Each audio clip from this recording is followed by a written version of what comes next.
ಶಾಯಿಯಿಂದ ಮುಂದುವರ್ಸೋಕ್ಕಾಗಲ್ಲ. ಮುಂದುವರಿಸಬೇಕು ಅಂದ್ರೆ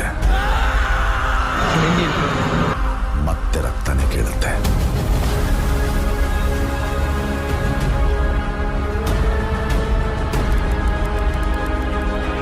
There will be no more tolerance.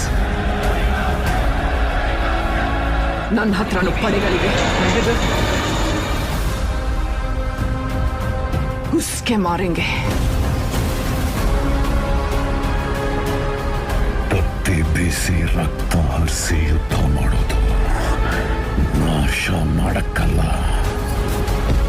ಉದ್ಧಾರ ಮಾಡಕ್ಕೆ. ಅಲ್ಲಿ ಬೀಳೋ ಹೆಣಗಳು ಕೂಡ ಉಪಯೋಗಕ್ಕೆ ಬರ್ತವೆ. ಬೇಕಿದ್ರೆ ರಣಹದ್ದುಗಳನ್ನ